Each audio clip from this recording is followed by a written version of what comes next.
और बहुत ज्यादा अपनी इस उत्तराखंड की यात्रा में आपके रोहित पहाड़ी भैया पहुंच चुके हैं। केदारनाथ के बाद त्रियुगी नारायण, इसी मंदिर में भैया माता पार्वती और भगवान शंकर की शादी हुई थी। इसी कुंड को साक्षी मानकर इसी कुंड के अंदर उन्होंने अपने फेरे लिए थे। यहाँ पे आज भी वो अग्नि कुंड इसके अंदर मौजूद है। माता पार्वती ने और भगवान शंकर ने फेरे लिए थे और अपनी शादी की थी। इस कुंड में आपका भगवान ब्रह्मा ने स्नान किया था। क्योंकि जो नए लोग आ रहे हैं उन्हें केदारनाथ नहीं जाने दे रहे हैं, लेकिन भाई यार रोहित पहाड़ी भाई की वजह से ये सब पॉसिबल हो पाया। So hey guys, good morning, welcome back to my new vlog. तो कैसे हैं आप लोग? बढ़िया। और मैं बहुत बढ़िया हूँ। और इस टाइम पे मैं भी हूँ आपका केदार घाटी में।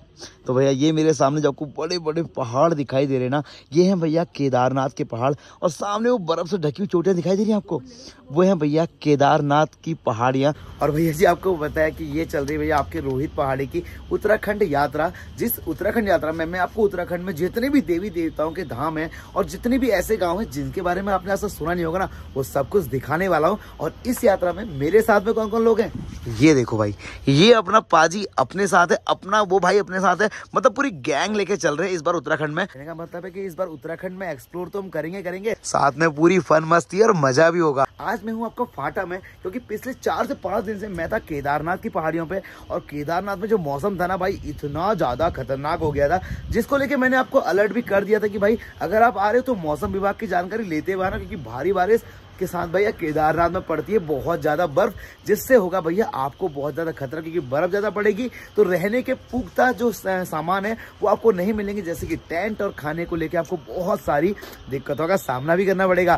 तो ये सब चीजें मैंने फेस की है, जो मैंने अपने पिछले कुछ ब्लॉग में आपको दिखा। तो आज हम जा रहे हैं भैया केदारनाथ भगवान के दर्शन करने के बाद। लेकिन आज मैं आपको वहां लेकर जाने वाला हूँ भैया, जब भगवान भोलेनाथ केदारनाथ गए थे ना, उससे पहले उन्होंने अपना विवाह किया था। और विवाह किया था माता पार्वती के साथ। वो किस जगह पर किया था? वो है भैया त्रियुगी नारायण, सतयुग, त्रेतायुग और द्वापर युग। और इन तीनों युगों से वहां पर एक अग्निकुंड आज तक प्रज्वलित है, जिसके साक्षी मानकर भगवान शंकर और माता पार्वती ने अपने फेरे लिए थे। तो आज मैं आपको वहीं लेकर जाने वाला हूँ। और भैया इस केदार घाटी में भोलेनाथ और माता पार्वती के से बहुत सारे स्थान हैं, उन सबका भी दर्शन आपके रोहित पहाड़ी आपको इस उत्तराखंड की यात्रा में जरूर कराने वाले हैं। तो भैया चलो अपने होटल से निकलते हैं। यहाँ से पहले चलते सोनप्रयाग, जहाँ से केदारनाथ की यात्रा भी होती है। वहीं पास से एक रास्ता है जहाँ से त्रियुगी नारायण के लिए भी रास्ता निकलता है। मात्र 13 किलोमीटर के डिस्टेंस में आपको त्रियुगी नारायण पहुँच जाएंगे। ये है देखो अपना होटल, जहाँ पे मैं कल रात रुका हुआ था अपने भाई लोगों के साथ में। ठीक है भाई, तुम अपना ऑफिस का काम करो, हम निकलते हैं त्रियुगी नारायण के लिए। मैं निकलता हूँ त्रियुगी नारायण के लिए, बाकी भाई लोग अपना ऑफिस में काम कर रहे हैं। तो अभी काम करते हैं, बाइक पकड़ते हैं और चलते हैं यहाँ से सीधे त्रियुगी नारायण के लिए। तो चलो भैया अपनी बाइक स्टार्ट करते हैं। और 13 किलोमीटर, तो चलो अपनी राइड से पहले एक काम, महादेव का नाम, हर हर महादेव। यार भाई एक कंप्लेंट तो मेरी है यार भाई, इस चीज़ को लेकर तो बड़ी कंप्लेंट है कि भाई आपको पता है कि केदारनाथ यात्रा पूरे भारत में कितनी प्रसिद्ध यात्रा है। जिस तरीके से वैष्णो देवी है ना, उस तरीके से आपका केदारनाथ को भी, मतलब इतने यहाँ पर ट्रैफिक आता है। और भाई उसके बाद भी ना यहाँ की रोडें आप देख रहे हो भाई, देवी चलो चले जाते हो, लेकिन यहाँ तो भाई यार देखो रोडों की हालत इतनी ख़राब है ना। मैं मतलब मेरे को लगता है कि अगर आपका 6 महीने कपाट बंद रहते हैं तो उन 6 महीनों में ना इस रोड के ऊपर इतना काम करना चाहिए कि भाई जब आपका श्रद्धालु आए तो उनको ट्रैफिक जाम ना मिले, रोड खराब ना मिले। लेकिन भाई यार, तो भाई जी ये देखो यहाँ पे भैया, कल भी मैंने आपको बताया था ना कि केदारनाथ यात्रा में कुछ दिक्कतें आ रही हैं, जिसके लिए पुलिस वाले सारी गाड़ियों को रोक के बता रहे हैं कि भैया आगे ना जाओ। अगर जा रहे हो तो अगर आप पे आगे होटल है तभी जाओ, क्योंकि अगर बारिश हो गई तो दोबारा से आपको भैया यात्रा आपकी रोक दी जाएगी। तो इसलिए सारी गाड़ियाँ खड़ी कर रही है जी। हम लोग आपका सोनप्रयाग पहुँचने वाले हैं। और सोनप्रयाग से भाई पहले देख लो कैसा माहौल है भैया आपका जाम का। तो अगर आप केदारनाथ की तरफ भैया अपने वाहन से आ रहे हैं ना, तो एक बार थोड़ा रोक के सजग हो जाना, वरना आपको भी इसी जाम का हिस्सा होना पड़ेगा। क्या खतरनाक जाम लगा पड़ा है भाई, यहाँ देख रहे हो आप। और ये पता नहीं कितने घंटों से गाड़ियाँ खड़ी हैं भाई, और सबको भैया केदारनाथ गौरीकुंड जाना है। तो भैया मैं तो यही सजेस्ट करूँगा यार, अपनी गाड़ी लेके तो मत ही आना। भाई साहब देख रहे हो भैया, चलते चलते आपका 25 मिनट हो गया, लेकिन ये जाम अभी भी भैया ऐसे ही लगा हुआ है। तो भैया जी ऐसा है, हम लोग आपका 5 से 6 किलोमीटर आगे आए होंगे। तो अपने को ना सुबह हमने आपका नाश्ता नहीं किया था। यहाँ पे एक रेस्टोरेंट है तो ये अपने जानने वालों का नेकी भोजनालय। तो कल हमने रात को चाउमीन खाई थी तो हम दोबारा यहाँ पहुँच गए भैया सुबह का नाश्ता करने के लिए। कैसे हो भाई जी? बढ़िया बढ़िया, शानदार।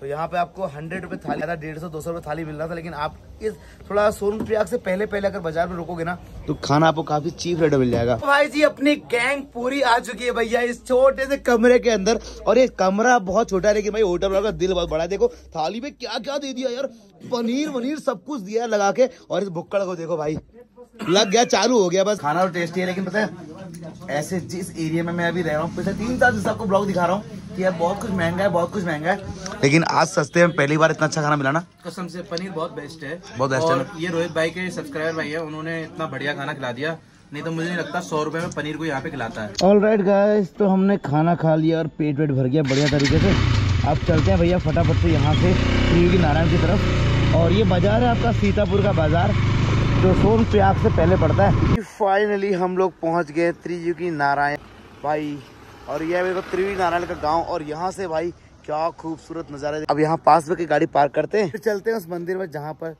माता पार्वती और भगवान शिव की शादी हुई थी। तो भाई जी फाइनली हम लोग आपका पहुंच गए त्रियुगी नारायण गांव में। ये देखो भैया, ये है आपका त्रियुगी नारायण का गेट। और पता है यहाँ पहुंचने के बाद ना सबसे पहले तो मौसम खराब हो गया, जो पिछले 1 हफ्ते से केदारनाथ में चल रहा है ना मौसम की दिक्कत, वही दिक्कत भैया आपका त्रियुगी नारायण में भी। क्योंकि चलो ये आपका गेट से मात्र ज्यादा नहीं, सिर्फ 100 मीटर अंदर आपका त्रियुगी नारायण भगवान जी का मंदिर है। इस तरीके से आपका रास्ता।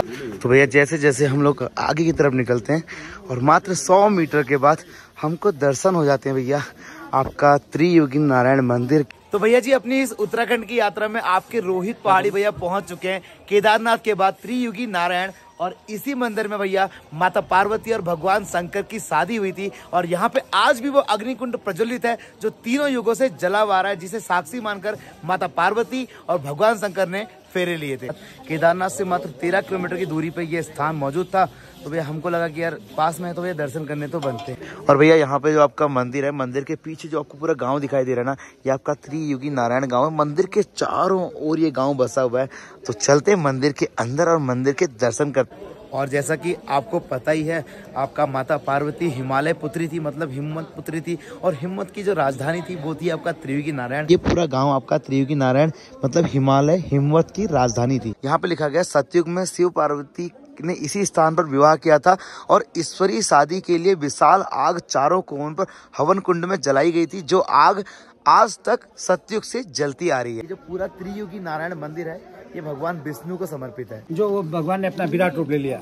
एक पग में पूरी धरा नाप ली राजा बलि की, दूसरे पग में नवलोक नाप लिया, और तीसरे पग में राजा बलि के सिर में पांव रखते हैं तो राजा बलि सीधे पाताल लोक चले गए। इस प्रकार से तीनों लोगों को जीतने वाले त्रिलोकीनाथ भगवान नारायण हैं, भगवान विष्णु हैं, उन्हीं को साक्षी करके शंकर और पार्वती जी का विवाह संपन्न हुआ है। इस मंदिर में ना आपको एक सबसे खास चीज देखने को मिलेगी, जो शादीशुदा जोड़े होते हैं, मतलब वर और वधू या लड़का लड़की जो भी आपको होगे, उनकी शादी हो चुकी होती, इस मंदिर के अंदर आकर उस अग्नि कुंड के फेरे लेते हैं। तो अब मैं आपको एक बार उस कुंड के दर्शन करा देता हूँ, जो अग्नि कुंड है जिसके फेरे वर और वधू लेते हैं अंदर जाके। अंदर तो कैमरा अलाउड है नहीं, बाहर से जितना दिखाई देगा मैं आपको दिखाने की पूरी कोशिश करूंगा। इधर से इसका वो रास्ता है, सामने ये वाला जो द्वार है, इसके अंदर से आपको आई होप कि वो कुंड दिखाई दे। तो आपको बिल्कुल मेरे ठीक सामने एक हवन कुंड दिखाई दे रहा होगा। इसी कुंड को साक्षी मानकर आपका माता पार्वती ने और भगवान शंकर ने फेरे लिए थे और अपनी शादी की थी। और आज भी बहुत सारे शादीशुदा लोग यहाँ पर आके इसके फेरे लेते हैं और इसकी राख को अपने माथे पे लगा। तो भैया जी मैंने तो आपको बताया था ना कि बहुत सारे यहाँ पे देवता लोग आए थे जब आपका माता पार्वती और भगवान शिव की शादी हुई थी। तो ये सबसे पहला जो कुंड आपको दिखाई देता है ना, ये आपका जो कुंड है ये है आपका ब्रह्म कुंड। सामने लिखा भी हुआ है ब्रह्म कुंड। इस कुंड में आपका भगवान ब्रह्मा ने स्नान किया था। और इससे थोड़ा ही आगे अगर आप जाएंगे ना तो यहाँ पे आपका भगवान विष्णु भी आए थे, आपका मतलब बहुत सारे भगवान। तो सारे कुंड यहाँ पे बने। थोड़ा ही आगे अगर आप चलेंगे ना तो आपको बिल्कुल ठीक सामने आपका रुद्र कुंड दिखाई देगा। ये है आपका रुद्र कुंड। और बस एक कदम अगर आप आगे और जाएंगे तो आपको बिल्कुल समक्ष दिखाई देगा आपका विष्णु कुंड। ये विष्णु कुंड है ना, यहाँ पे भगवान विष्णु ने स्नान किया था। तो यहाँ पे नारद कुंड भी था ना सर पंडित जी? नारद कुंड किधर है? अच्छा ये छोटा वाला नारद कुंड है। तो आपको छोटा सा कुंड दिखाई दे रहा है, ये आपका नारद कुंड है। इधर एक कुंड और है आपका, यहाँ पे ये कुंड है आपका सरस्वती कुंड। मैंने पहले पढ़ा था तो ऐसा मुझे पता चला था कि जितने भी कुंडों में पानी आता है ये आपका भगवान विष्णु की नाभि से निकलता है। वैसे तो मैं यहाँ ब्लॉग बनाने आया था और आपको दिखाने आया था कि मंदिर कितना मतलब कि क्या क्या विशेषताएं हैं और क्या क्या चीजें हैं यहाँ पे, लेकिन अंकल आंटी ने मुझे यहाँ कैमरामैन बना दिया। लो भैया जी, हमने जैसे ही थोड़ा आधा मंदिर एक्सप्लोर किया था और यहाँ पर देखो भैया केदारनाथ की तरफ भारी बारिश फिर से शुरू हो गई है। अब पता नहीं यहाँ पे क्या मौसम हो गया है ऐसा ना, मतलब आधा दिन गुजरने के बाद 3 साढ़े 3 बजे के बाद ना अचानक से इस केदार घाटी में बारिश आ जा रही है। और इस केदार घाटी में जो बारिश आ रही है ना, उसका जो पूरा असर पड़ रहा है केदारनाथ यात्रा पे, जिसकी वजह से केदारनाथ यात्रा को बीच बीच में बंद कर दिया जा रहा है। हम यहाँ पहुंचे और अभी केदारनाथ की यात्रा में बहुत सारे ब्लॉगर से मुलाकात मुझे कुंड के पास मिला था, दिल्ली से है और भाई हिचाइक करके पूरा ट्रैवल कर रहा है, पूरा इंडिया ट्रैवल कर रहा है। भैया आपका जो नेचर है ना इतना अच्छा लगा, ऐसा मैंने किसी भी यूट्यूबर का नहीं देखा। आपसे मिलकर बहुत ज्यादा खुशी है। अगर आपको ऑल इंडिया ट्रैवल देखना है तो भाई का चैनल का नाम क्या है? सूरज PJS ब्लॉग्स। सूरज PJS ब्लॉग पे जाओ भैया और बहुत ज्यादा मतलब थैंक यू प्यार दो भाई को। करवा देंगे। Thank you so much. चलो आप अब अपना ट्रैवल करो, हम चलते हैं दर्शन करके आते हैं मंदिर के, ठीक है? हर हर महादेव। भैया का जो नेचर है ना, ऐसा मुझे ऐसा लग रहा है कोई यूट्यूबर मिल ही नहीं सकता पूरी जिंदगी में। चलो कोई हर हर महादेव, हर हर महादेव। महादेव। तो चलो भैया एक बढ़िया छोटा सा मीटअप हो गया हमारे कुछ प्यार करने वाला। ऐसा मत करो, ऐसा मत करो प्लीज प्लीज प्लीज। आपको थैंक यू कि आपने इस लाइक बनाया। यहाँ पे ना मुझे एक पंडित जी मिले तो इनसे पता करते हैं। तो यहाँ पर जब भगवान शंकर और माता पार्वती की शादी हुई, ऐसा कहते हैं कि माता पार्वती ने पहले तपस्या करी थी, उसके बाद जाकर शादी हुई। तो उन्होंने तपस्या कहाँ करी थी? गौरी कुंड में। गौरी कुंड में, अच्छा। तो मतलब उनका माता पार्वती का गाँव यहाँ था या घर यहाँ था, क्या था यहाँ? ये यहाँ उनका मायका था। मायका था। पहले जो सती हुई हरिद्वार कनखल में, सती हुई हरिद्वार में, जब राजा दक्ष ने गेट हराया था तो वहाँ पर सब देवताओं को बुलाए के, वो शंकर जी को नहीं बुलाया था। तो उनका अनादर होने से वो एक कुंडी में आहुति दे दी। अच्छा। फिर दोबारा जन्म लिया है मैना की कोख में, तो पार्वती नाम रख के इनका शादी हुआ यहाँ पर, विष्णु को साक्षी मान के। तो साक्षी मान के शादी हुआ और कैलाश पर्वत को चले गई। तो यहाँ पर देवता लोग स्थापित रह गए। तो भैया जी ये जो मंदिर है बामन भगवान जी का मंदिर है, त्रियुगी नारायण मंदिर, जिन्होंने राजा बलि के सर पर पैर रखकर तीनों लोगों को जीत लिया। और ये जो मंदिर है आपका त्रेता युग का मंदिर है, इसलिए आपका इसका नाम त्रियुगी नारायण है। जिस प्रकार ये त्रेता युग का मंदिर है, इसी प्रकार केदारनाथ आपका द्वापर युग का मंदिर है। क्योंकि द्वापर युग मतलब भगवान कृष्ण वाला युग और त्रेता युग मतलब भगवान राम वाला युग। तो भैया त्रियुगी नारायण मंदिर के तो दर्शन हमने अच्छे से कर लिए। और यहीं पे ना पास में आपका एक चाय की दुकान थी। वैसे चाय पीने का इतना मन नहीं, लेकिन यहाँ पे ना यहाँ के गांव के सारे लोग बैठे हुए थे, तो मुझे लगा कि यहाँ पे बैठ के मुझे कुछ ना कुछ जानने और सीखने का मौका मिलेगा। तो अंकल जी से हमने 4 चाय के लिए बोल दिया है। कैसे अंकल जी? नमस्कार, सब लोगों को प्रणाम। कैसे आप सब लोग? बढ़िया। चलो बढ़िया। इधर मौसम आजकल ये मतलब बर्फ पड़ती है आजकल या ठंड नहीं पड़ती है? आप सब लोग पुजारी हैं क्या है मंदिर के? तो भैया देखो अपनी चाय बन के रेडी होने वाली है, वो भी पहाड़ी केतली में। आप अरे अंकल जी क्या बात, केतली आपने रखी है, बना रहे हो फ्राई पैन में चाय? ऐसा क्यों? हम तो पहाड़ी चाय पीने आए थे, केतली वाली तुमने तो हमारे लिए बना दी। तो भैया जी अपनी चाय आ गई है पहाड़ी, भैया केतली वाली नहीं तो कहीं फ्राई पैन वाली सही। तो भैया जी चाय हमने पी ली, अब चलते हैं भैया यहाँ से निकल के आगे की तरफ। ओके अंकल जी प्रणाम, नमस्कार। रोहित पहाड़ी की तरफ से आप सबको प्यार भरा नमस्कार, बाय बाय। चलो भैया अब निकलते हैं महादेव और पार्वती माता के इस मंदिर से आगे की तरफ। तो भैया ये मौसम ना इतना ज्यादा खराब हो रहा है। आज केदारनाथ मंदिर से मैं यहाँ पहुंचा, यहाँ भी मौसम खराब है। अगर आप भी केदारनाथ को आ रहे हो ना तो मौसम का जायजा लेकर आना भाई। केदारनाथ इस पूरी केदार घाटी में ना बारिश से बड़ी ही दिक्कत चल रही है। तो भैया अब जैसे ही यहाँ से निकल रहे थे ना त्रियुगी नारायण मंदिर से, भाई बारिश शुरू हो गई यार। इस बारिश ने तो ना भैया परेशानी कर दिया है। इस बार की 4 धाम की यात्रा में ना भाई बारिश ने तो भाई लेनी देनी कर दी। तो चलो भाई हम लोग आगे अपनी बाइक के पास। अपनी बाइक को मैं ऐसे ही रास्ते पे खुला छोड़ के चला गया था और बारिश से देखो भाई पूरी बाइक भीग गई है। मैं बैठूंगा ना मेरे सारे कपड़े भीग जाते हैं। ऐसे ही मेरी गला पूरा बैठा हुआ है, खराश हो रही, गले में खांसी हो रही है, ऊपर से बारिश ने ना भीगा भीगा के हालत खराब कर दिया।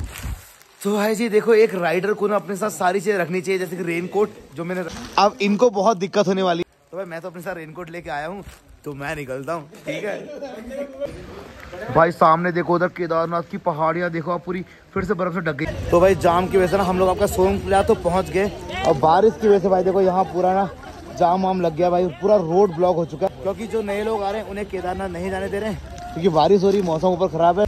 तो भाई जी फाइनली आपका त्रियुगी नारायण से ना भाई इतना गंदा रास्ता, इतना कीचड़ मत पूछो यार। मैं इतना बुरी हालत हुई ना मेरी, मैं पहुंच ही गया आखिर।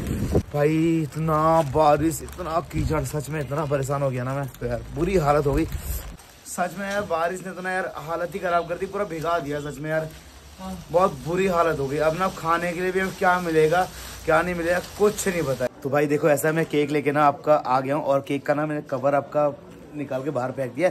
अब चलते हैं आपका कमरे के अंदर, क्योंकि भैया एक कोई भी क्रिएटर होना, जब भी वो अपना कोई माइलस्टोन टच करता है ना, जैसे 10,000, 20,000, 30,000, वैसे ही आज अर्श के 30,000 सब्सक्राइबर हुए हैं। तो यार आपके रोहित पहाड़ी ने आज तक सबके साथ सेलिब्रेट किया है, तो भाई अगले बंदे का भी सेलिब्रेट करना तो बनता है। तो वो कमरे के अंदर आ गया, इसलिए मैं केक लेने गया था बाहर, तो मैं छुपा हुआ था बाहर से। अब चलता हूँ कमरे के अंदर, देखता हूँ उसका रिएक्शन क्या रहता है बंदा, क्योंकि जब जब छोटी छोटी सेलिब्रेशन होती ना तो उसको भैया एंजॉय करना चाहिए। विक्की भाई डोर खोलना। क्या ले गए भाई? अरे वाह, केक कहाँ से लेके आए? इस टाइम में मैं केक ढूंढ ढूंढ के पागल हो गया सच्ची, हर जगह। बाहर सोच भाई, मेरे लिए बहुत बड़ी बात है यार, भाई केक लेके आया मेरे लिए। ना 30K पे इस बार कट पाएगा मुझे लगा, लेकिन भाई यार रोहित पहाड़ी भाई की वजह से ये सब पॉसिबल हो पाया। भाई जी अब ऐसा है, देखो हम जैसे बर्थडे में आप केक काटते हो तो बर्थडे वाला गाना गाते हो ना, तो भाई 30K सब्सक्राइबर हुए हैं और आज तक आपके रोहित पांडे ने जितने भी केक काटे ना, तो हमने अपना कॉपीराइट फ्री गाना गाया है। और वो कॉपीराइट फ्री गाना क्या है? चलो आओ सुबह घड़िया मनाओ रे, चलो आओ सुबह घड़िया मनाओ रे, हैप्पी 30K सब्सक्राइबर। वाह मजा आ गया भाई, क्या चक्कर है? मुझे ऊपर का संबंध दिया, मजा आया भाई। चलो केक वापस करके जिसका था। चलो भाई केक वापस करके आना पड़ेगा, मिलते हैं भाई। 5 रुपए का तो खाई लिया तुम लोगों ने। जल्दी केक वापस करके आते हैं, जल्दी केक वापस करके आते हैं। चलो बहुत अच्छा रहा आज का दिन। तो भाई आज का ये पूरा दिन ना बहुत शानदार रहा, बहुत जबरदस्त। मतलब मैं पूरे दिन भर, मतलब आज दिन में मैं कहाँ गया था और कहाँ से कहाँ पहुंच गया और कैसा दिन गुजरेगा मुझे नहीं पता था। मतलब दिन में आपको भैया शिव पार्वती का विवाह स्थल दिखा दिया, रात को आपको भाई का 30K का सब्सक्राइबर दिखा दिया। अब कल मैं कहाँ जाने वाला हूँ वो भाई बहुत ज्यादा इंपॉर्टेंट है। कल अपन आपके भाई जा रहे हैं दुनिया के सबसे ऊंचे शिव मंदिर, पंच केदारों में से सबसे शक्तिशाली केदार। मैं केक तो खा लिया ना, और मैं देखो केक लेके आ गया था बाहर जाके, लेकिन इसको क्या पता कि मैं केक लेने गया हूँ, ये इस बेचारे को केक मिला नहीं, तो ये हमारे लॉलीपॉप लेके आया बाजार से। बताओ cheers bro, cheers bro, cheers. तो भाई अपने देखो पीनट बनके होने वाले हैं तैयार, क्योंकि आज रात हम पीनट खाने वाले हैं। और पता है मेरे पास ना ज्यादा बर्तन नहीं है, तो मैंने ना ये छोटा पतीला रखा है, इसको पकड़ने के लिए ना हाथ जल जा रहा था मेरा, तो मैं अपने राइडिंग ग्लव्स से इसको पकड़ के ऐसे करके भूट रहा हूँ। जुगाड़ करना पड़ता है ना, क्योंकि यहाँ मम्मी नहीं ना हमारे साथ, तो हमें सारा जुगाड़ करना पड़ता है, तभी जाके खाना मिलता है यार। बहुत ट्रैवलिंग इज नॉट ईजी। मेरी इंग्लिश अगर गलत होगी तो आप मुझे कमेंट सेक्शन में बताया ना, बट मैं जो बोलना चाह रहा हूँ आप समझ गए होंगे, ठीक है। इसको बना देते हैं। रात के 10 बजे ना हमने चाय बनाई है, तो चाय पीते हैं। हमने नहीं, हमने क्या होता है भाई? मैंने बनाई है, जो बेचारा खड़ा है मैंने बनाई है भाई, भाई ने बनाई है। तो एक्चुअल में क्या ना, आपको तो पता ही, आपके रोहित पहाड़ी चाय और खाना खुद ही बनाते हैं। और तो मैंने चाय बनाई, काफी अच्छी बनाई है। बाकी आज के इस ब्लॉग को यहीं पे खत्म करते हैं। आज मैंने आपको अपनी उत्तराखंड की यात्रा में दिखाया था त्रियुगी नारायण, जहां पर आपका शिव जी और पार्वती माता की शादी हुई थी। तो कल मैं आपको कहाँ लेके जाने वाला हूँ ये आप गैस करो। वो भी कोई एक ऐसा धाम है, दुनिया में सबसे अनोखा धाम है। तो आज के ब्लॉग को यहीं खत्म करते हैं। और आज का ब्लॉग अगर आपको लगा कि मैंने आपको बहुत सारी चीजें बहुत अच्छे तरीके से बताई, तो इस कमेंट सेक्शन में हर हर महादेव लिखकर लाइक किए बिना मत जाना, फिर तभी तो आपको केदारनाथ भगवान बुलाएंगे ना अपने पास। हर हर महादेव।